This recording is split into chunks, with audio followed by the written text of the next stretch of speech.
తాకట్లో ఉన్న బంగారాన్ని విడిపించి ఆ రోజున మార్కెట్ ధర కట్టి మిగిలిన డబ్బును మీకు అందిస్తుంది కొమ్మూరి గోల్డ్.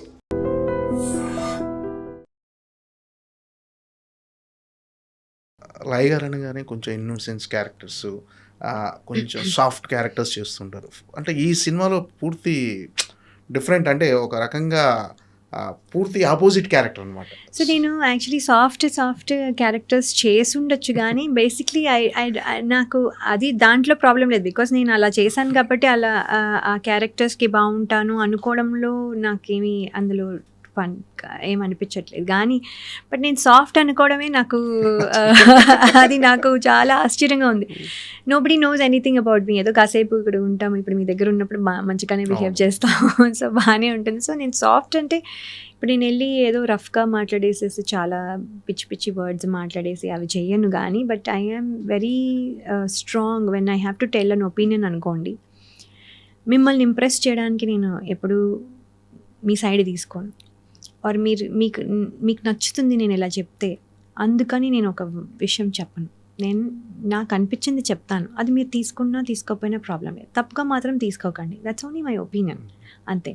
సో అది నేను చెప్పేటప్పుడు మాత్రం చాలా స్ట్రాంగ్గా ఉంటుంది. నేను చెప్తున్నాను కదా, strong words are different from bad words. Bad words వాడను, స్ట్రాంగ్ వర్డ్స్ వాడతాను. అది డెఫినెట్లీ ఇట్ షో, అంటే ఇట్ విల్ ఆ పక్కన ఎదురుగా ఉండే పర్సన్కి ఇంపాక్ట్ అవుతే వస్తుంది. So that's what I'm saying. నేను ఒపీనియన్ స్ట్రాంగ్గా పెట్టగలను, నేను ఇది కానీ అరవాల్సిన అవసరం లేదు. నా ఒపీనియన్ స్ట్రాంగ్గా పెట్టడానికి, నా వర్డ్స్ స్ట్రాంగ్గా ఉండడానికి నేను అరవాల్సిన అవసరం లేదు, నా వాయిస్ గట్టిగా ఉండాల్సిన అవసరం లేదు. So I'm a strong personality వైజ్గా నేను స్ట్రాంగ్.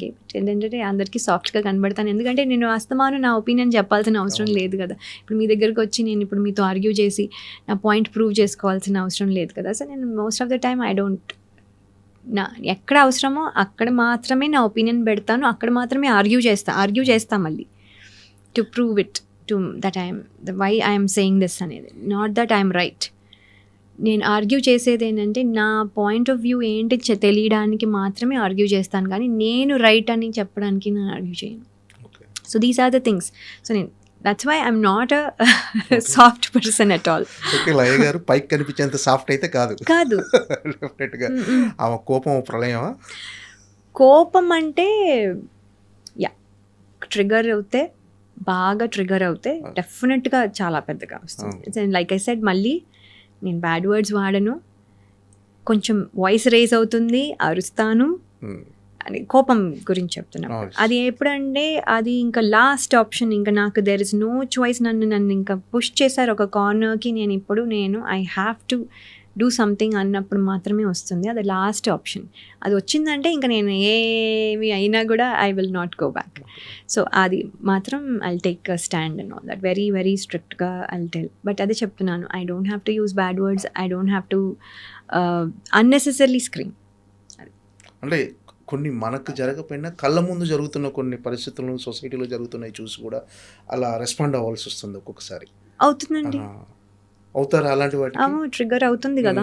ఇప్పుడు సడన్గా నేను చూస్తే, ఫర్ ఎగ్జాంపుల్ ఎవరైనా లైన్లో వెళ్తూ ఉంటాము, వచ్చే ఇదిగో పద అని చెప్పి తీసుకెళ్ళిపోతున్నారు అనుకోండి, వెళ్ళిపోతుంటే, అంటే ఇప్పుడు విఐపీలు అనుకోండి, నేను వాళ్ళని కూడా తప్పబట్టను. Because they are all busy, they are helping our society. అంటే లైక్ పొలిటీషియన్స్ అని అనుకోండి, వాళ్ళు వాల్యుబుల్ కాబట్టి వాళ్ళు చేశారంటే నేను దానికి వాళ్ళు కూడా ఏదో లైన్లో రావాలి, అలాంటి వితండవాదం లేదు.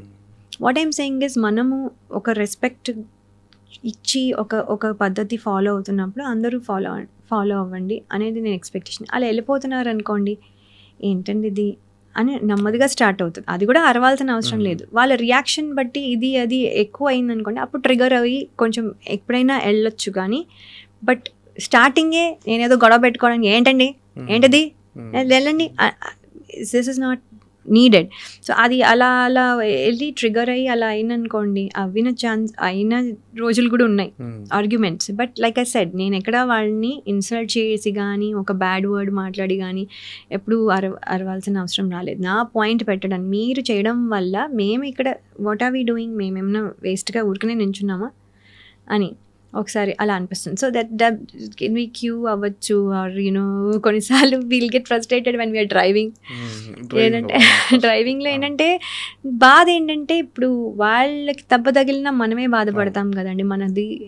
మనమేమో కారు 2 వీలర్స్ నాకు చాలా భయం, ఎందుకంటే వాళ్ళకి దెబ్బ తగిలితే ఇది అయితే డెంట్ పడుతుంది, మనం డబ్బులు వేస్ట్ అవుతాయి, అంతకంటే టైం వేస్ట్ అవుతుంది. ఇది తప్ప పెద్ద ఏమీ డ్యామేజ్ అవ్వదు. వాళ్ళకి ఏమైనా అవుతే వాళ్ళకి చిన్న తగిలినా కూడా మనకి తెలీదు. ఐ నో ఇట్ ఈస్ ఒక వూండ్ స్కార్ కూడా పోదు. ఇప్పుడు అవుతాయి, ఈ ఏజ్లో మాకు అవుతాయి, అసలు పోదు. సో ఇవన్నీ అవసరమా? ఎందుకు జాగ్రత్తగా వెళ్ళరు? ఆ కన్సర్న్తో కూడా వచ్చిన ఒక కోపం అంటే ఏంటయ్యా మీరు ఎందుకు మీ సంగతే కదా, రూల్స్ ఎలాగో ఫాలో అవ్వట్లేదులేండి. మరి ఏంటంటే జాగ్రత్తగా ఉండండి, మీరు ఆ సందులో అలా వెళ్ళిపోవద్దు. Just in case other person చూసుకోబోతే మీకు ఏంటి అవుతుంది?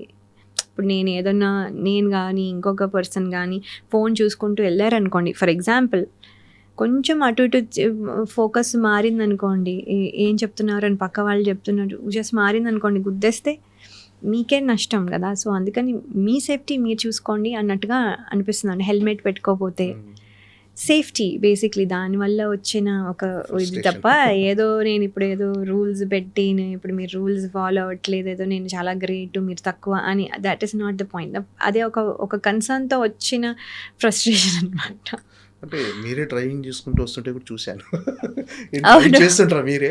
చేస్తానండి, ఎందుకంటే అక్కడ అలవాటు కదా. సో ఇండిపెండెంట్గా ఉండడం అలవాటు. ఇక్కడ ఏంటంటే మనకి ఆడ్ టైమింగ్స్లో వర్క్ ఉంటుంది కాబట్టి మనం ఇప్పుడు డ్రైవర్స్ని మళ్ళీ అంత ఎక్కువసేపు కూర్చోబెట్టాలి, మళ్ళీ నాకు కొన్నిసార్లు పని ఉంటుంది ఫుల్ డే, లేకపోతే కొన్నిసార్లు ఉండదు.